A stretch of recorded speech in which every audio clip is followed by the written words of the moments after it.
Oh boy, oh boy, oh boy, this looks so good. So many of you have written to me asking me, how do you make the Roadhouse cheddar? Because I can't get it anymore and I was hooked. I know, I'm sorry I'm not getting this out in time for Super Bowl, which already happened. But I want to tell you not only how to make it, but how it all got started. So the very first recipe that I created for what became Roadhouse was published in Artisan Vegan Cheese, which I wrote and published in 2012. And at that time, it was called pub cheddar. It had beer in it because, you know, pubs, right? Obviously. And then I found out that pub cheddar was actually a registered trademark of a large dairy company and we couldn't use it. So we had to come up with a new name, and one of our salespeople came up with this great idea. What about Roadhouse? And that is how it got branded. A few other things changed because originally when I was in that tiny little facility in Fairfax, California, sort of hand making all the cheeses, we partnered with a local brewery, microbrewery called Iron Springs, and we featured their seasonal brew into our vegan cheeses, and that was our original pub cheddar, or our original Roadhouse. It actually had beer in it. But as we grew, we were told we couldn't use alcohol anymore, and so out went the beer and in went the natural flavor. So today I'm showing you how to make something that is much closer to my original recipe, which actually featured beer, and you can use any kind of beer you like. If you want a light beer flavor, go with a lager. If you want a really robust one, go with some IPA or some ale, Guinness even, whatever. There's a vegan Guinness available. All right, let me show you how to make it. Whenever you culture or ferment anything, sanitation is key. So these are bulk cashews that I got at the store, and who knows what's on these cashews. Now, a lot of recipes will tell you, soak your cashews overnight or for 24 hours. You don't need to soak your cashews. You want to make sure you sterilize them. So by boiling them in water for a few minutes, we're not only going to sterilize them, but we're going to soften them, making them easier to process. So I've got a pot of water here boiling, and in goes 2 cups of cashews.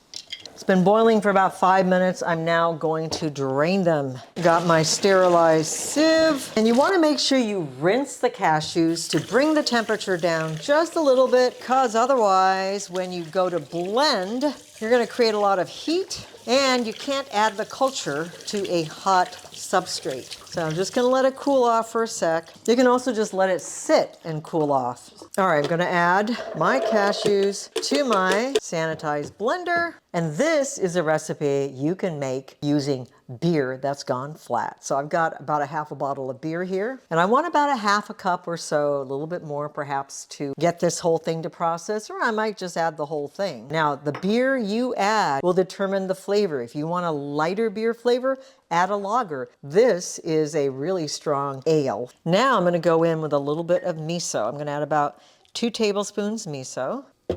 That's probably about 2 tablespoons. And I'm going to add about a 1/4 cup, maybe 3 or 4 tablespoons of nutritional yeast, teaspoon of salt, and I have about a half a cup of very, very soft coconut oil. I'm not going to melt it. Now you can omit the coconut oil entirely. It will impact the texture, but the product that we made at the company that I might have had something to do with did have coconut oil in it. Okay, just by itself, it'll be this sort of deep yellow color. But if you want that cheddary color, you can go in with a little bit of annatto extract. So I'm going to put in a few drops. So it's completely natural. You can make the extract yourself, or you can just buy it. Now, how is that for some beautiful cheddary color? All right, so finally, we're going to add the culture. Make sure this isn't too hot. You don't want it above 110 degrees or so. We're going to go in with some thermophilic culture. This is where you could use a probiotic capsule if you want. So I'm going to add maybe a 1/4 teaspoon of this, and we're going to just reblend. This recipe is based on my original recipe in Artisan Vegan Cheese, written many, many years ago. Since then, I have a lot more experience in making cheese. And back then, I was using this beverage called Rejuvelac. It's a probiotic beverage you can make in your home to kickstart the fermentation process I never do that anymore because there are so many vegan cultures available in the marketplace. And I recommend the cheesemaker.com. Miyoko12 is the coupon code for a 12% discount.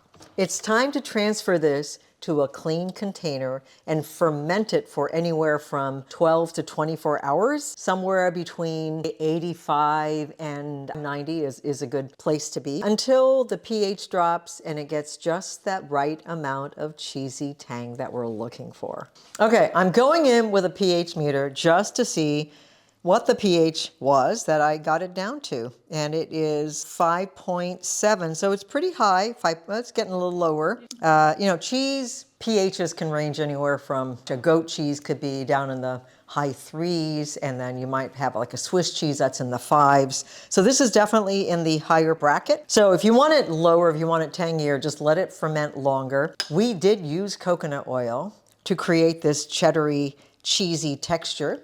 But you can omit it and you can get more of a spread like here. And they equally taste fantastic. It's just a difference in texture. So I'm gonna just try this one. This is the one without the coconut oil. So it's definitely softer. It's more like a spread or a dip. This would be great in a sandwich, I can already tell. Same great flavor, just a different texture. All right, well, I hope you enjoyed this episode. You know now how to make Roadhouse, so go do it. See you again next time. I am getting ready to go to Japan for my Japanese tour in a month, and I'm so excited. And I want to tell you that there's still a few more spots for my Tanzania trip, which is coming up May 20th through June 2nd. So if you're interested in that, check out the details on my website, miyokoshinner.com.